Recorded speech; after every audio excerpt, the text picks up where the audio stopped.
Parce que c'est impossible d'expliquer tout le brush lettering en une seule vidéo, j'ai décidé de créer sur ma chaîne une série de vidéos qui sera consacrée au brush lettering, et comme je suis quelqu'un de très créatif, j'ai décidé d'appeler cette série le brush lettering. Je suis Alexiane Davenport, je suis lettering artiste et calligraphe, et dans cette vidéo, je vais vous montrer les gestes de base à connaître en brush lettering.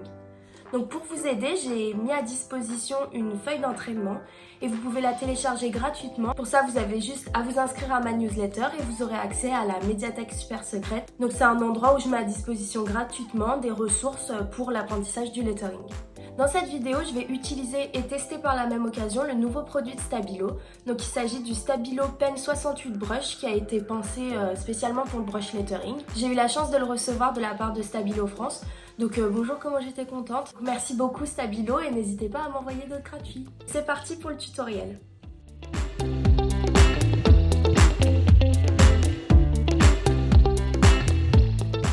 Alors j'utilise le papier de la marque Clairefontaine, le graphite en 90 grammes.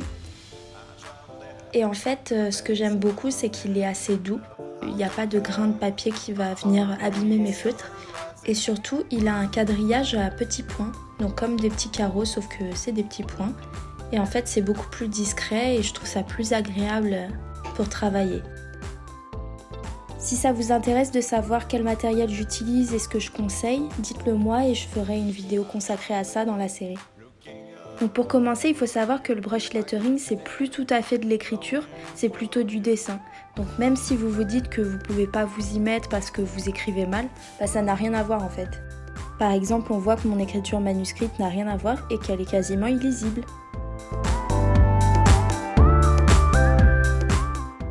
En fait, il faut réapprendre à tracer ces lettres en suivant le ductus, c'est-à-dire l'ordre dans lequel on trace chaque forme constituant une lettre. Et pour ça, on doit décomposer chaque lettre en une série de gestes de base. Il existe à peu près 8 gestes de base, et c'est comme un système modulaire en fait. Avec ces gestes de base, on peut reconstituer tout l'alphabet.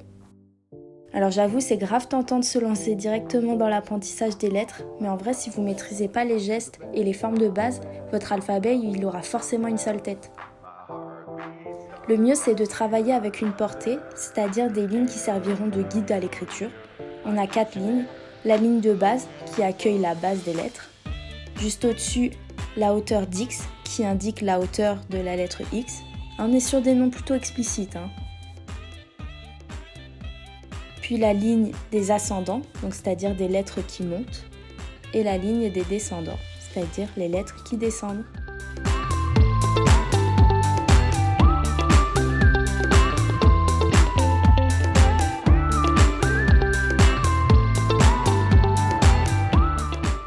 Petit truc à savoir, le T ne monte pas jusqu'à la ligne d'ascendant, il s'arrête entre celle-ci et la ligne d'auteur d'X.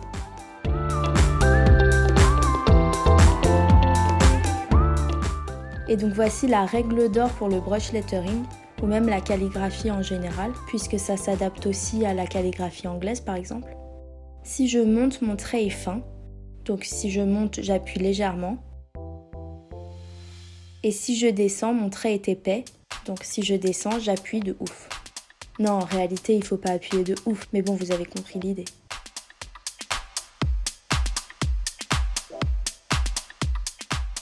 Au niveau de la façon de tenir le feutre, il y a des règles aussi si on veut préserver son matériel et pouvoir maîtriser son trait.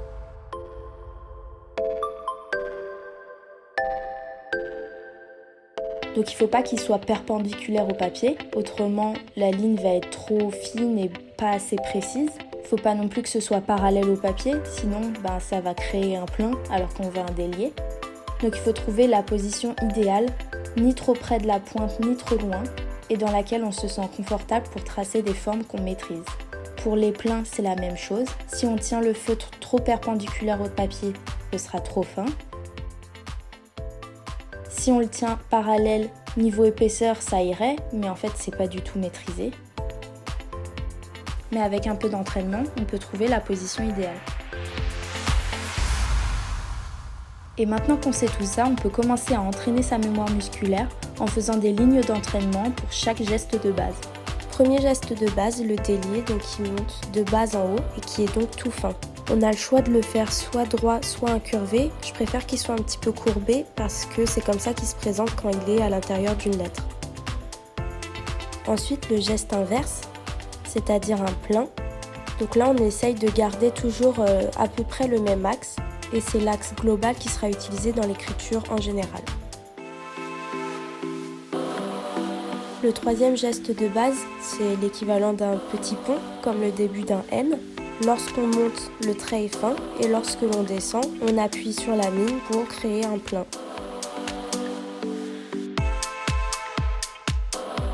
Le geste suivant, c'est tout l'inverse, donc l'équivalent d'un U. D'abord, on appuie parce qu'on descend et lorsqu'on remonte, on garde une pression très légère pour créer un délié. Le geste suivant est l'ovale, donc c'est la base de la lettre O et de plein d'autres lettres comme le A, le D, le G. Donc c'est important de ne pas commencer en haut mais légèrement en retrait sur la droite parce que si on commence en haut, on peut s'apercevoir que la jonction ne se fait pas bien. On commence par une pression légère, puis une pression forte, puis de nouveau une pression légère quand on revient et qu'on regagne le début de l'ovale.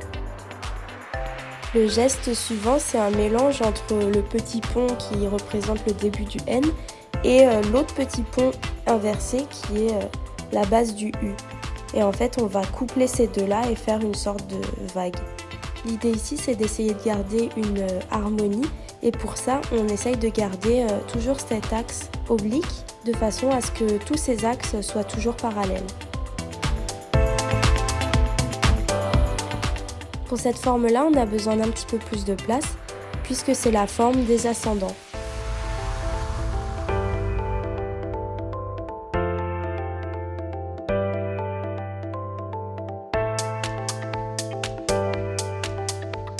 Et le dernier geste de base, c'est exactement l'inverse.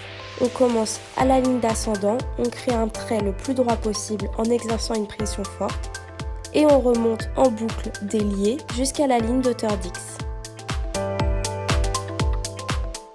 Et une fois que vous maîtrisez tout ça, vous pouvez assembler ces formes pour créer des lettres puis des mots. Mais ça, ce sera l'objet de la prochaine vidéo de la série.